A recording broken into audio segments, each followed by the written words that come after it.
Oi, pessoal, bem-vindo ao Galpão Cast, essa edição super especial da Casa Cor Ceará 2024.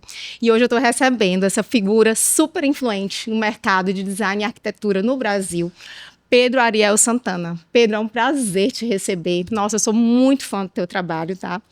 E a gente vai começar essa conversa porque eu estou animadíssima. Eu amo te ouvir falar, amo o seu trabalho. E eu queria começar essa conversa pelo tema da Casa Cor. Esse tema chamou muito a minha atenção. De presente ou agora. Esse tema, para mim, dá para fazer várias reflexões. Reflexões para a vida, não só para a arquitetura, para o design, mas reflexões para a vida. Me explica esse tema. Bom, em primeiro lugar, é um prazer é meu. Acabei de chegar aqui na Casa Cor, estou encantado com o que eu vi até agora. E conversar com você aqui nesse lugar tão bacana, bonito, chique, Bom. elegante. Falei que é a sala de podcast mais bonita que eu já sentei. Ah, que bom. Bom, o tema da Casa Cor de presente o agora. Realmente um tema aberto que permite várias reflexões.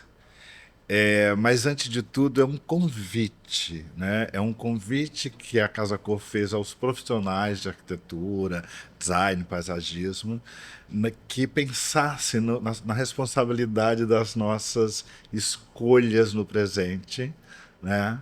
Para pensar no futuro, né? A gente vive um tempo é, que paira uma ameaça no ar, né? Com essas urgências climáticas, catástrofes climáticas. Eu digo, acho que até o Nordeste aqui do Brasil parece estar até preservado, mas o Sudeste, o Sul, o que aconteceu em Porto Alegre, Rio Grande do Sul recentemente, aquelas enchentes, a seca que assolou todo o Sudeste, Centro-Oeste, com incêndio. Enfim, essas urgências climáticas estão cada dia mais próximas da gente, né? Sem falar no que aconteceu na Espanha agora, essa Agora. semana. Mas, enfim, isso parece que o futuro ficou comprometido, né? Existe até uma geração essa nova tem o futuro ameaçado. Então é uma reflexão, é uma proposta de reflexão, porque no fundo os responsáveis por essa catástrofe, essas mudanças climáticas somos Somos nós mesmos, nós. né? Então, se somos Eu, nós temos a nós temos que capacidade mudar. de reverter, Isso. né? Mas para reverter tem que tomar atitudes, tem Atitude. que fazer escolhas certas, tem que, sei lá, partir para um novo caminho. Mas não é só assim, mas pum, vamos tomar atitudes baseado em Em quê? quê? Lógico, tem várias ideias, várias soluções ou várias filosofias e pensamentos que podem nos levar a isso. Quando a gente fala de presente ou agora, a gente está falando do presente e do futuro e do passado também, porque Essa a relação. proposta é que a gente se inspire nos nossos antepassados, Ancestrais. nos nossos ancestrais. Um tempo em que parece que os seres humanos tinham uma relação mais harmônica com a natureza, Sim, mais né? respeitosa. Mas a gente vai fundo, a gente fala dos ancestrais, pode ser os nossos avós, né? Sim. Vamos pensar nos anos 50, anos 60, quando eles estavam ali, né, construindo as suas vidas e batalhando a sua, a sua, o seu sustento, que é Sim. isso que a gente faz o tempo O todo. tempo inteiro. A sensação parece que tinha ali uma medida mais harmônica com a Com a natureza. natureza. E a atual fase, digamos, que a gente vive, né, de ambição, de lucro, não sei o que, parece que a gente perdeu isso. Perdeu. E aí, não importa o amanhã, vamos derrubar o Cerrado, a Amazônia e tudo mais. Então, inspirados nos nossos antepassados, aí mais ainda, a gente vai quando a gente chega, por exemplo, os indígenas, os primeiros habitantes desse país. Eles têm uma relação com a natureza Riquíssima. que é tão íntima É. que você sabe que nas línguas indígenas não existe nem a palavra natureza. Não Não existe. existe. Porque para Porque tudo eles é natureza. tudo é natureza. Nós e a natureza, para os índios, para Somos as os mesmas coisas. humanos, é a mesma Mesma coisa. coisa. Não existe essa separação. né? Então isso é tão lindo, É né? Em lindo. algum momento a gente criou essa divisão. Ah, o ser humano, a humanidade, o homem e a E a natureza. natureza, E o homem verdade. tem que dominar a natureza. Esse dominar a natureza é que está Se perdeu. acontecendo, a natureza está se revoltando. Ah, Ah, quem foi que disse que você pode nos dominar? Então, mostra na minha força. assim, o exemplo dessa relação dos indígenas é um exemplo. Os ancestrais africanos também têm uma relação muito íntima. Se você reparar, os deuses, né, os objetos de cultos, as religiões africanas são todas associadas à natureza. Sim, Né? A Yansan é a deusa dos ventos e das tempestades, né? Iemanjá dos mares, enfim, tudo. Então, se você tem essa forma religiosa, religiosa vem de religare, né? Que é uma ligação com a uma ligação. natureza, existe esse respeito. Então, quando a gente fala também de mirar o exemplo dos nossos ancestrais, é partir por aí. Como eles tinham essa relação tão harmônica, tão Resgatar, bonita, né? tão respeitosa e religiosa. Sim, Os índios também, sabia que as entidades que eles cultuam são a serpente, sim, o trovão, enfim, são coisas da da natureza. natureza.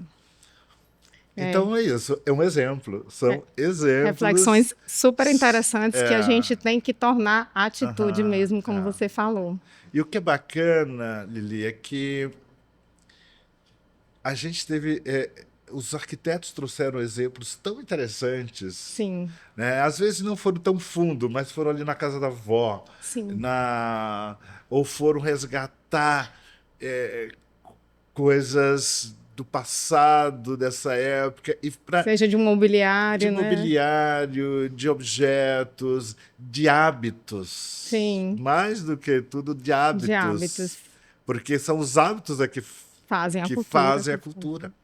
Verdade. Então, é muito gratificante. Nós já estamos praticamente no fim do ano. Eu amei esse Eu, tema. eu já vi quase todas as Casa-Cor, ainda falta 3 É. depois daqui do Ceará.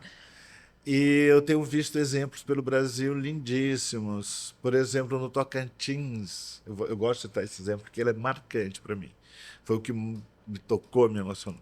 Tinha uma arquiteta que eu fiz uma palestra sobre o tema e ela ficou tão empolgada que ela mudou uma chave dentro dela. Que Ela é de legal. origem indígena, a avó dela era indígena Que legal. e tem uma história trágica e linda ao mesmo tempo, porque o avô era um homem do sul do país que foi para lá, aquela região do norte, Aham. para desbravar, né, para criar fazendas, para colocar os pastos, enfim, foi o desenvolvimento dessa região norte foram homens do sul e ele queria uma mulher a certa altura e ele laçou a avó dela indígena. Olha, Foi pega no no laço, laço. como se laça um boi. E com ela constituiu uma Uma família. família. E ela é fruto dessa família. Nossa, que E história ela disse que durante muito tempo ela tinha vergonha dessa história. dessa história de ter essa origem indígena. E o tema da Casa Cor fez ela florar. E E ver a beleza dessa ela história. contou esse espaço, essa história no espaço dela. Que Ela legal. encomendou um retrato, uma tela, para uma artista indígena de um retrato da avó que ela tinha. A avó já Nossa, que faleceu. legal. E tá em cima da cama o retrato da avó, uma tela pintada por uma outra artista indígena. E foi tão lindo isso, né? Ouvir Imagino. essas histórias e Vira uma chave mesmo. são É um tema que tem mexe com a várias gente. histórias. Essa é uma que eu Ah, gosto de contar porque é rara, né? que Uma história legal. rara. Que legal. Pedro, você faz a curadoria da Casa Cor, né? Aí pelo Brasil. O que é que você considera, que quando você pega assim, um projeto de um arquiteto, que você considera essencial, relevante para a pessoa, para fazer uma curadoria de uma mostra para a Casa Cor? Legal. O meu trabalho de curadoria, na verdade, eu sou um curador da Casa Cor de São Paulo. Eu acho que isso é interessante deixar claro, porque lá eu tenho condição de acompanhar Passo a passo a passo. passo, desde a escolha do Uhum. profissional, e eu tenho a chance de encontrar com eles várias vezes. O que eu faço no No Brasil. restante do Brasil, eu falo de uma consultoria, né? Pronto. Ou uma mentoria, porque Sim. eu dedico alguns dias da semana para Troca alguma conversa. conversar com os arquitetos do Ceará. Eu acho que eu fiquei uma semana ali Uhum. agendando. Foi online esse ano, né? Eu gosto de fazer pessoalmente, mas nem sempre dá, porque são muitas Sim. viagens. E a pandemia nos ensinou a A trabalhar trabalhar à online, né? distância. E então é isso. Aí eles me apresentam, os arquitetos me apresentam o trabalho. O que eu procuro fazer, primeiro, eu tenho que ser muito respeitoso Sim. com o projeto e com a ideia inicial. Sim. Tá? Sim. Tanto que eu fico 20 minutos ouvindo o profissional e eu Sim. vou pegando aquela ideia dele. Sim. Só que às vezes o que acontece é que o projeto dele está indo para um lado e a E ideia a para o ideia é para outro. outro. Então eu tento puxar. Fazer essa conexão. Né? Este espaço foi uma coisa, aconteceu isso. Eu fiz a curadoria da Duda e ela tinha esse desejo de trabalhar Trazer essa verdade de dela, trazer essa né? verdade que ela já O trabalha repertório dela. da fazenda, desse mundo dos cavalos, dos aras. Sim. E então eu fui puxando, olha, e se você vamos mais fundo nessa questão. Eu gosto de usar sempre essa palavra, principalmente quando existe uma história boa. Com Casa certeza. Cor precisa de De história, história, precisa de de repertório. storytelling, tá? É. Então, aqui tinha uma história bacana. Sim. Então, eu vou, na hora da análise do projeto, eu fico lembrando essa história o tempo todo. Mas você acha que esse revestimento combina com essa história? Que Às mentoria, vezes hein? não combina. Às vezes ela citou esse exemplo aqui da mesa, que ela tinha uma bancada que saía da cozinha. Eu falei, bancada saindo da cozinha não é muito casa de fazenda, porque você Um não mesão busca de uma mesa madeira. antiga, com história. Então foi isso, eu achei que ficou Que lindo. E legal. E os ela, arquitetos são todos animados demais para é, te ouvir. e ela ficou feliz com essa dica. Ficam, Mas é sim. isso. Agora, a sua pergunta era diferente. O que é essencial no projeto? É, algumas coisas são essenciais. Eu falei que a história é muito importante, Sim. mas a história não é essencial. Tá? Tá. A história, se tiver uma história bacana, Torna mais é especial. mais especial. Mas o essencial é um bom layout, Sim. é um bom escolhas de revestimentos, tá? É uma boa distribuição de móveis dentro do layout. Uma boa escolha de móveis, Eu né? acho porque isso é isso que é arquitetura, é isso que é o design de interiores. É isso que um cliente, quando contrata um arquiteto, busca. Exatamente. Acho que essas três coisas são as mais Os importantes. pilares Que aí, né? mesmo que se não tiver uma história, mas se tiver um bom layout, se tiver Uma boa uma apresentação. boa combinação ou escolhas dos revestimentos e tiver uma boa distribuição de móveis de qualidade, mas iluminação também é importante. Essas coisas vêm antes. A história amarra tudo isso. Amarra, faz a conexão de tudo. Agora, a história é fundamental, é muito importante na Casa Cor, quando tem uma história, porque aqui Casa Cor é uma história, É uma história, uma é experiência. uma experiência. Aqui tem muitas histórias aqui dentro a ser Assim, contadas, né? A sair no podcast, ou aí para o Instagram, para o jornal, para a televisão. Boas histórias que alimentam a Casa Cor, né? sim, e o público está cheio de expectativa. Não deixem de conferir, porque a Casa Cor está muito especial. Agora, falar da tua trajetória, trajetória de trabalho. Eu, como falei no início, sou grande admiradora do teu trabalho. Me conta um pouco do Obrigado. teu livro, A Grande Beleza, né? O que é a beleza? Qual é essa beleza que você fala? O que significa essa beleza arquitetônica, de design? O que é que você quer reproduzir com esse tema do teu livro? Essa pergunta é boa e difícil de responder. Beleza é bem existe, subjetivo, é né? muito subjetiva, mas existe aquelas pessoas que se especializam nessa coisa da estética, né? Ou os estetas. Aham. Né? Um arquiteto tem que ser um esteta por Sim, natureza, né? A gente trabalha com casa, com morar, com vida, mas parece que por trás disso tudo tem a estética. sim. Todo mundo quer morar numa casa bonita, Bonito. bela. É, e isso é subjetivo, isso sempre me instigou, eu sempre fui atrás disso, acho que desde criança, né? Eu ajudava a minha mãe a arrumar uma mesa, porque eu acho que a mesa tinha que ser bonita. Eu Penso da fazia mesma os forma. arranjos de Natal lá de casa. Então é uma coisa que vem de dentro e você não sabe por quê, mas aí ali já tinha um caminho.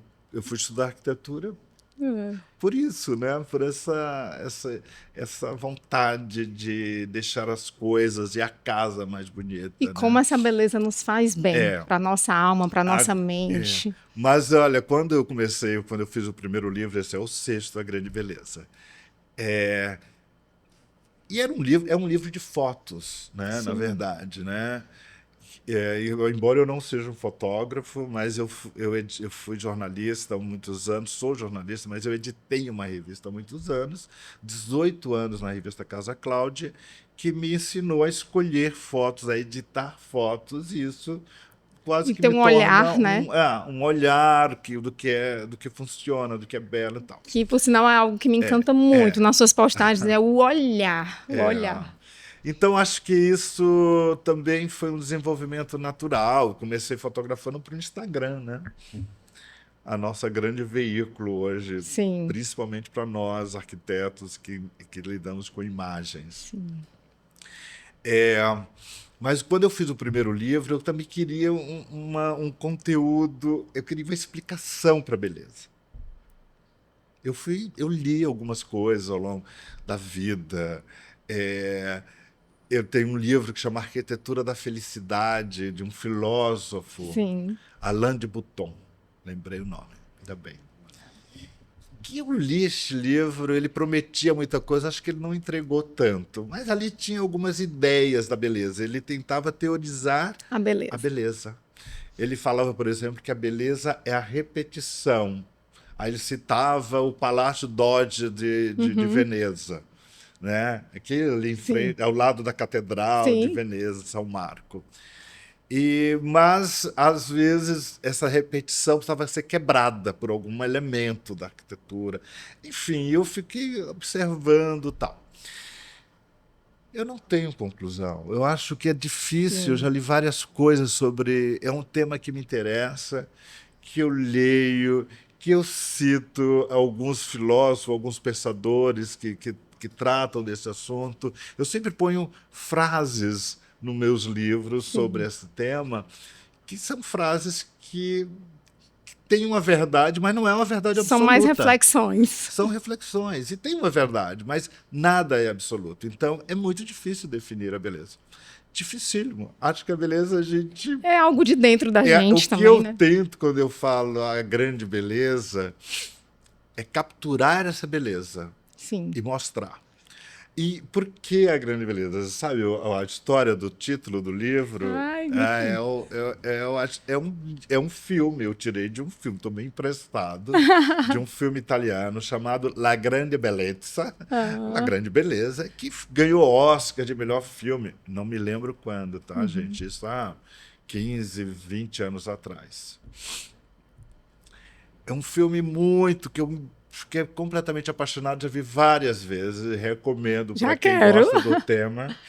E é a história de um jornalista como eu, crítico de arte. Ah, O filme começa quando ele faz 60 anos. Farei daqui a uns 2 anos. E ele entra em crise, né? E a crise dele, ele tem que ver peças de teatro, ele tem que ver exposições de arte, tentando capturar essa beleza, e ele não acha nada mais interessante. E ele vive cercado de beleza, porque ele mora em Roma, né? Daquelas, Tudo. daquela Cada beleza praça, clássica, daquelas esculturas incríveis. E o cenário do filme, o tempo todo, ele está passando por essas cheio de arquiteturas. beleza. E ele não consegue enxergar e tal. Absorver mais. Absorver, e ele vive num tédio, numa crise existencial. E ele escreveu um livro no começo da sua carreira de jornalista, falando da beleza, da estética e tal. E aí, e o tempo todo as pessoas perguntam, e fez muito sucesso, quando você vai escrever o segundo livro? E ele não responde, ele foge. No final do filme, uma freira que é meio santa, um personagem enigmático, cheio de mistérios, pergunta para ele essa mesma pergunta. E ele fez, a pergunta era, por que você nunca escreveu um segundo livro? Ele fez, porque eu tenho procurado a grande beleza e não encontro. Olha.